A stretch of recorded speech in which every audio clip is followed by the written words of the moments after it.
Hello दोस्तों, स्वागत है आपका श्री गुरु एकेडमी में। मैं मनु वर्मा आपका शुक्रिया हार्दिक अभिनंदन करता हूं। दोस्तों, आज मैं आपके लिए जो हमारा मनोविज्ञान है, मनोविज्ञान में एक सिद्धांत आता है रॉबर्ट एम गैने का सिद्धांत। रॉबर्ट एम गैने का जो सिद्धांत है, उस सिद्धांत की आज मैं फुल डिटेल कराने वाला हूं दोस्तों, पूरा कंप्लीट कराने वाला हूं, एकदम से माइंड में सेट करने वाली चीज़ें। लेकिन दोस्तों, उससे पहले मैं आपको बताना चाहूँगा कि आपके माइंड में तभी चीज़ें सेट होती हैं जब आप किसी भी चीज़ को कंसंट्रेट के साथ देखते हैं। तो आपसे रिक्वेस्ट एक ही है कि वीडियो को कंसंट्रेट के साथ पूरा देखिए, वीडियो को स्किप मत कीजिए, बस इतनी सी आप रिक्वेस्ट मान लीजिए दोस्तों, ठीक है। तो चलिए आगे बढ़ते हैं, लेकिन आगे बढ़ने से पहले आप चैनल पर अगर पहली बार वीडियो देख रहे हैं तो चैनल को सब्सक्राइब कर लीजिए, क्योंकि हम यहाँ बात करते हैं सिर्फ और सिर्फ शिक्षक भर्ती की। और आपको क्या करना है, बेल आइकन को ज़रूर प्रेस कर देना है, जैसे जो घंटी वाला निशान होता है ना, उसको दबा दीजिए दोस्तों, क्योंकि उससे क्या होता है, आपको नोटिफिकेशन मिलता रहेगा। तो चलिए स्टार्ट करते हैं। तो यहाँ पर हम देखते हैं दोस्तों, सबसे पहले अगर हम बात करें रॉबर्ट एम गैने, लेकिन उससे पहले मैं आपसे कहना चाहूँगा दोस्तों कि अगर आपको किसी को भी बुक्स चाहिए, पीडीएफ चाहिए, नोट्स चाहिए, एनीथिंग, कुछ भी चाहिए, एवरीथिंग, तो दोस्तों नीचे डिस्क्रिप्शन में, वीडियो के डिस्क्रिप्शन में टेलीग्राम चैनल का लिंक दिया हुआ है, वहाँ से आप उनको डाउनलोड कर लिए, आपको बुक्स, नोट्स, पीडीएफ सब कुछ मिल जाएगा सिर्फ फ्री। क्योंकि हम अपने, जो हमसे जो भी पढ़ना चाहता है, हमारे जितने भी स्टूडेंट, हमारे भाई, हमारी बहन, हमारे जो भी हैं, मैं चाहता हूं कि इस बार किसी का भी सीटेट नहीं रुकना चाहिए, सबका एकदम से क्लियर होना चाहिए। अगर हम बात करते हैं दोस्तों रॉबर्ट एम गैने की, तो रॉबर्ट एम गैने का सिद्धांत सीटेट के लिए बहुत ही इम्पोर्टेंट है। अगर हम इनकी बात करें तो ये कहाँ के निवासी थे, तो दोस्तों आप कहोगे ये अमेरिका के निवासी थे। रॉबर्ट एम गैने अमेरिका के निवासी थे दोस्तों।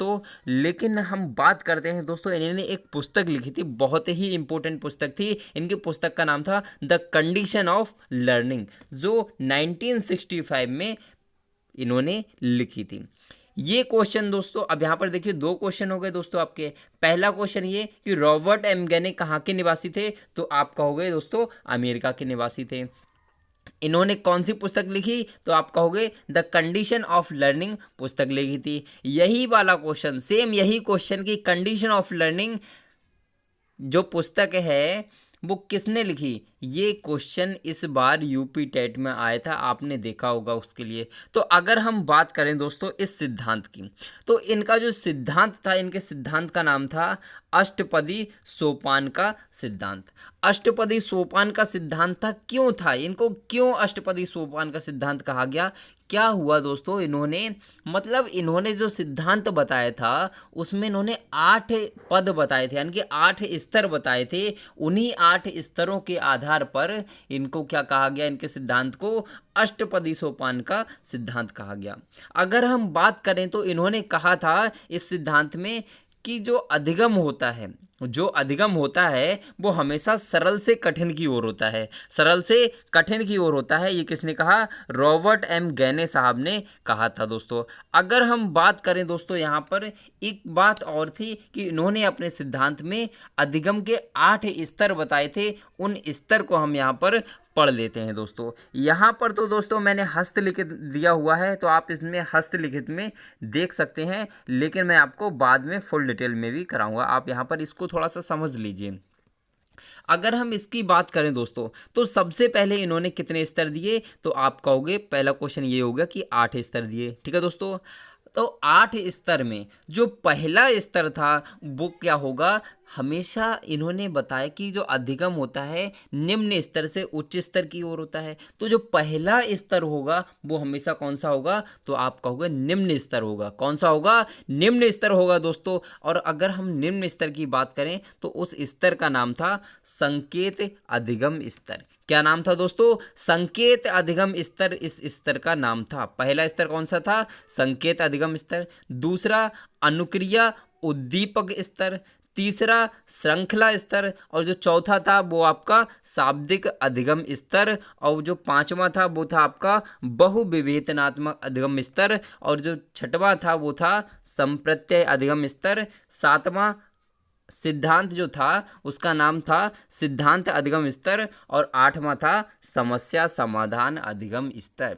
ये इन्होंने 8 स्तर बताए थे, लेकिन एक चीज़ आप यहाँ ध्यान रखेंगे, जो पहला स्तर होगा वो हमेशा क्या होगा, निम्न स्तर होगा, और जो उच्च स्तर कौन सा होगा, जो सबसे लास्ट वाला होगा, यानी कि समस्या समाधान स्तर वो कौन सा था, उच्च स्तर था दोस्तों।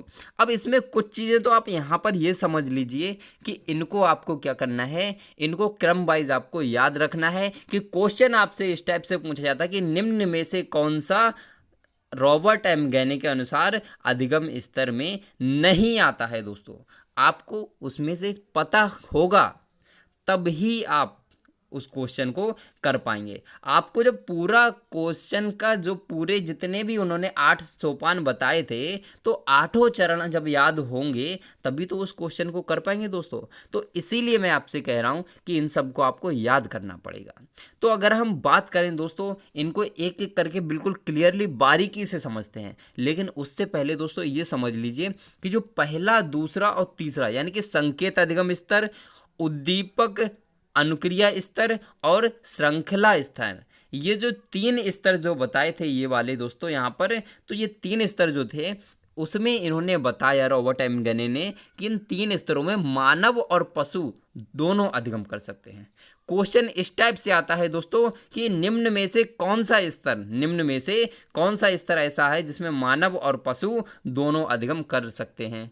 तो दोस्तों क्या करना है, आपको याद करना है। जब याद होगा तो आप तुरंत से फटाक से आंसर लगा दोगे। मुझे पता है आप बहुत इंटेलिजेंट हो, मैं जानता हूँ आप भाभी टीचर हो, और मैं गारंटी दे रहा हूँ आप टीचर बनोगे, लेकिन बस थोड़ी सी मेहनत करने की ज़रूरत है। तो आगे हम बात करते हैं दोस्तों, जो 3 स्तर थे, संकेत अधिगम स्तर, अनुक्रिया उद्दीपक स्तर और श्रृंखला स्तर, इन 3 स्तरों से मानव और पशु दोनों अधिगम कर सकते हैं। अगली बात थी दोस्तों इसमें इंपॉर्टेंट कि चौथा, पांचवा, छठा, सातवां और आठवां, ये जो बाकी जो स्तर थे, यानी कि शाब्दिक अधिगम स्तर, बहुविवेचनात्मक अधिगम स्तर, संप्रत्यय अधिगम स्तर और सिद्धांत अधिगम स्तर, और लास्ट था समस्या समाधान अधिगम स्तर, इसमें इन्होंने बताया, गैने जी ने, कि इनमें क्या है कि केवल और केवल मानव ही अधिगम कर सकता है। अब इनको एकदम से बारीकी से समझ लेते हैं दोस्तों, ये है क्या। तो चलिए आगे बढ़ते हैं और थोड़ा बारीकी से इसको समझते हैं, जिससे कि हम एकदम से माइंड में चीज़ें सेट हो जाएं दोस्तों। तो चलिए आगे बढ़ते हैं। तो पहले अगर हम बात करते हैं तो सबसे पहला जो हमारा अधिगम स्तर था उसका क्या नाम था दोस्तों, संकेत अधिगम स्तर। संकेत अधिगम स्तर दोस्तों क्या होता है, मैं आपको बता दूं कि जैसे ही हम सीखना स्टार्ट करते हैं, जब हम सीखना स्टार्ट करते हैं तो क्या होता है, सबसे पहले संकेतों का प्रयोग करते हैं। संकेतों का प्रयोग करते हैं, जैसे आपने देखा होगा कि जब हम किसी लैंग्वेज को सीखना शुरू करते हैं, सपोज दैट मान लीजिए अभी आपके लिए हिंदी आती है, संस्कृत आती है, मगर मान लीजिए उर्दू नहीं आती है, तो उर्दू को जब आप सीखना शुरू करेंगे तो उसके अक्षरों को पहले सीखना शुरू करेंगे, यानी कि उसके संकेतों को सीखना शुरू करेंगे। तो सबसे पहला जो स्तर होगा वो कौन सा होगा, संकेत अधिगम स्तर होगा। माइंड में सेट हुई ना, बस माइंड में सेट होनी चाहिए, बस यही चाहता हूँ मैं, बाकी कुछ नहीं चाहिए मुझे। चलिए नेक्स्ट पे चलते हैं। नेक्स्ट अगर हम समझते हैं तो उद्दीपन अनुक्रिया स्तर।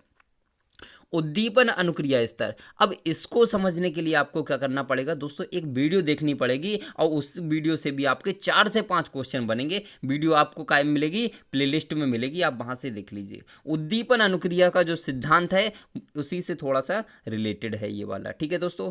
तो उद्दीपन और क्या होता है और अनुक्रिया क्या होती है, वो सारी चीज़ें एकदम से क्लियर हो जाएंगी, आपको कभी भी प्रॉब्लम नहीं होगी दोस्तों। वो वीडियो बहुत ही ज़्यादा इंपॉर्टेंट है, देख लीजिए। नेक्स्ट हम बात करते हैं श्रृंखला स्तर। अब दोस्तों श्रृंखला स्तर क्या होता है, जैसे क्या होता है, जैसे हम आगे बढ़ते जाते हैं, जैसे जैसे हम आगे बढ़ते जाते हैं, चीज़ों को सीखते जाते हैं, तो हम क्या करते हैं, डिफरेंस करना सीखते हैं, चीज़ों में डिफरेंस करना सीखते हैं, उनको श्रृंखलाबद्ध यानी कि सीरीज वाइज करना सीखते हैं। कहने का मतलब ये है, अगर एक जो छोटा बच्चा होता है वो चलाना सीखेगा साइकिल, छोटा, ज़्यादा छोटा नहीं दोस्तों, मैं आपको बता दूं, ज़्यादा छोटा नहीं, मतलब साइकिल चलाने लायक जो बच्चा होगा, तो जब साइकिल चलाना सीखेगा तो सबसे पहले क्या करेगा, तो सबसे पहले आपने देखा होगा दोस्तों, सबसे पहले पैडल मारने मारने की कोशिश करेगा, फिर धीरे धीरे क्या होगा, थोड़ा थोड़ा उस पर चढ़ने की कोशिश करेगा, फिर धीरे धीरे उस पर जब वो अभ्यास करता जाता है तो क्या होता है, फिर धीरे धीरे वो साइकिल चलाने ही लग जाता है, यानी कि श्रृंखलाबद्ध तरीके से कार्य को करता है। ठीक है, समझ में आए ना दोस्तों। चलिए नेक्स्ट की बात करते हैं, शाब्दिक अधिगम स्तर। देखिए सबसे पहले हमने संकेत का प्रयोग किया, जब वो श्रृंखला बना ली हमने किसी भी चीज़ की, उसके बाद ही शब्दों का प्रयोग कर सकते हैं, यानी कि शब्दों को गठित करके अधिगम को प्राप्त करने लग जाते हैं, वो आपका शाब्दिक अधिगम स्तर कहलाता है दोस्तों। मैं जानता हूं दोस्तों आप सभी लोग बहुत ही ज़्यादा मेहनत करते हो, कुछ लोग तो मेरे भाई बहन ऐसे हैं जिनकी शादी हो चुकी है, अब उनके लिए मैं समझता हूँ कितनी प्रॉब्लम भरी ज़िंदगी होती है, शादी होने के बाद पढ़ना कितना मुश्किल हो जाता है। तो मैं एक बार बस उन्हीं से कहना चाहूँगा कि दोस्तों टेंशन ना लें, बिल्कुल भी टेंशन लेने की ज़रूरत नहीं है। श्री गुरु एकेडमी और मनु वर्मा आपके साथ हमेशा बना हुआ है दोस्तों। आपके सिलेक्शन टाइम तक मैं वादा करता हूं आपके साथ हूं, आपको बिल्कुल भी टेंशन लेने की ज़रूरत नहीं है। ठीक है, तो अगली हम बात करते हैं विभेदनात्मक अधिगम स्तर। विभेदनात्मक अधिगम स्तर क्या है कि एक दूसरे में बिल्कुल डिफरेंस पैदा करना। एक बच्चा जब सीखना शुरू करता है तो सब मतलब विभेद करना स्टार्ट करेगा, मतलब सीखने के बाद जब विभेद करना शुरू कर देगा तो वहाँ पर क्या होता है कि जब गिलास होता है ना, गिलास में एक छोटा गिलास हो, छोटा हो और एक बड़ा हो, ठीक है, दिखने में एक छोटा हो और एक बड़ा हो, और उसमें वाटर यानी कि पानी उतना ही आता हो, तो जब क्या होगा कि वो उसमें अंतर करना सीख लेगा कि इनमें पानी दोनों में बराबर आ रहा है, तो वही स्तर उसका क्या कहलाएगा, विभेदनात्मक अधिगम स्तर। आपको मुझे लग रहा है इसमें थोड़ी सी कन्फ्यूजन हो रही होगी, तो मैं इसके लिए थोड़ा सा क्लियर कर देता हूँ। जैसे आपने देखा हो कप देखा है ना, कप देखा होगा, कुछ जो है मतलब उस टाइप के कप आते हैं कि मतलब अंदर से उथले टाइप के होते हैं कि उनमें बहुत ही कम आती है चाय, चाय आपकी बहुत ही कम आती है, टी बहुत कम आती है, और दिखने में क्या होता है, बहुत बड़े होते हैं। और एक कप होता है जो आपका दिखने में छोटा होता है लेकिन एकदम से उसमें चाय भी ज़्यादा आती है। तो यही है कि उसमें अंतर करना सीख जाना चाहिए बच्चे को कि जो बड़ा है उसमें क्या है, चाय ज़्यादा नहीं आ रही है। तो ये चीज़ जब अधिगम में जब क्या होगा, अंतर करना सीख जाएगा, वही आपका विभेदनात्मक अधिगम स्तर कहलाएगा। नेक्स्ट हम बात करते हैं संप्रत्यय अधिगम स्तर। संप्रत्यय क्या होता है, किसी भी चीज़ को समझना, उसके बारे में सोचना समझना, यही आपका संप्रत्यय कहलाता है। ठीक है, नेक्स्ट हम बात करते हैं सिद्धांत अधिगम स्तर। सिद्धांत अधिगम स्तर, जब हम इतनी सारी चीज़ें कर लेंगे उसके बाद में हम किसी ना किसी सिद्धांत का प्रयोग करेंगे, तभी हम चीज़ों को अच्छे से कर सकते हैं। तो ये आपका सिद्धांत अधिगम स्तर के अंतर्गत आ जाएगा दोस्तों। नेक्स्ट हम बात करते हैं दोस्तों आपका समस्या समाधान अधिगम स्तर। समस्या समाधान अधिगम स्तर यही आपका उच्च स्तर होता है, इससे आगे उच्च स्तर कोई भी नहीं होता है। ये लास्ट स्टेज होती है, किसके अनुसार, ज्ञानी जी के अनुसार। ठीक है, तो इसमें क्या होता है कि बच्चा क्या करता है, उसको कोई भी प्रॉब्लम आ रही है तो वहाँ पर जाकर, उस स्थिति पर जाकर वो समस्या का समाधान कर सकता है, और वही आपका लास्ट अधिगम स्तर होता है, समस्या समाधान अधिगम स्तर। अब हम बात करते हैं दोस्तों यहाँ पर आप देखिए, ये बहुत ही इंपॉर्टेंट पॉइंट है कि इन 8 स्तरों में उन्होंने कितने स्तर बताए थे, तो दोस्तों 8 अधिगम स्तर बताए थे, लेकिन 8 में से दोस्तों जो उनका क्रमिक या श्रृंखलाबद्ध अधिगम स्तर था, क्रमिक या श्रृंखलाबद्ध अधिगम स्तर जो था उसको किसने दिया, तो एडविन रे गुथरी ने दिया था। बाकी किसने दिया था, तो बाकी सब किसने दिया था, तो आपको मैंने बताया था कि जो गैने साहब थे उन्होंने ही दिए थे, लेकिन क्रमिक या श्रृंखला अधिगम स्तर जो था उसे एडविन रे गुथरी ने दिया था, ये आप ध्यान रखिए। अब चलते हैं कुछ इंपॉर्टेंट जो है प्रश्नों पर, ठीक है, जो मैंने इसी से रिलेटेड लिए हुए हैं। ठीक है, लेकिन दोस्तों अगर वीडियो आपको अच्छी लग रही है तो लाइक और शेयर कर दीजिए, अपने दोस्तों को, भाई बहन को शेयर कर दीजिए, जिससे कि इसका लाभ उन्हें भी प्राप्त होता रहे, क्योंकि हम बात करते हैं सिर्फ और सिर्फ शिक्षक भर्ती और हमेशा फ्री, हमेशा फ्री रहेगा। हमारा कोई मतलब पैड वाला सिस्टम नहीं है कि आज फ्री है कल पैड हो जाएगा, तो ऐसा नहीं है। शिक्षा हमेशा फ्री थी, फ्री होनी चाहिए। मैं ये जितने भी यूट्यूबर्स हैं उनसे कहना भी चाहूँगा, जो लोग मतलब पैड क्लासेस चलाते हैं उनसे एक बार कहना चाहूँगा कि यार शर्म करो, क्यों यार चला रहे हो तुम। हर किसी को पैसे की ज़रूरत है, पैसा ही सब कुछ नहीं होता दोस्तों। कम से कम एक रेस्पेक्ट और बच्चों की जो उन्नति है वो बहुत ज़रूरी है। तो इन चीज़ों को ध्यान में रखते हुए आप थोड़ा सा लाइक और शेयर कर दीजिए दोस्तों। तो पहला क्वेश्चन है दोस्तों कि गैने कहाँ के निवासी थे। तो यहाँ पर आपने इसको पढ़ लिया, अब आप क्वेश्चंस को अच्छे से लगा सकते हैं। तो पहला क्वेश्चन है कि गैने कहाँ के निवासी थे। Germany, Switzerland, America, Japan. तो दोस्तों कहाँ के निवासी थे, तो आप कहोगे अमेरिका के निवासी थे। गैने कहाँ के निवासी थे, तो दोस्तों अमेरिका के निवासी थे। ये आपने यहाँ पर ऊपर अभी देखा भी था। नेक्स्ट दोस्तों हम बात करते हैं, हमारा नेक्स्ट क्वेश्चन है कि गैने के अनुसार अधिगम का सबसे उच्च स्तर कौन सा है। गैने के अनुसार अधिगम का सबसे उच्च स्तर कौन सा है। समस्या स्तर, समस्या का समाधान स्तर, संकेत अधिगम स्तर या फिर श्रृंखला स्तर। तो दोस्तों यहाँ पर आप ध्यान रखेंगे कि जो संकेत अधिगम स्तर था तो वो तो पहला था, तो ये वाला तो हो नहीं सकता। समस्या स्तर ये तो कुछ था ही नहीं दोस्तों। श्रृंखला स्तर ये भी नहीं था। और लास्ट स्तर कौन सा था, यही था आपका समस्या समाधान स्तर, यही था आपका लास्ट वाला। ठीक है, नेक्स्ट क्वेश्चन की जब हम बात करते हैं तो हमारा नेक्स्ट क्वेश्चन है दोस्तों कि निम्नलिखित में से कौन सा सिद्धांत रॉबर्ट एम गैने ने दिया था। रॉबर्ट एम गैने ने कौन सा सिद्धांत दिया था।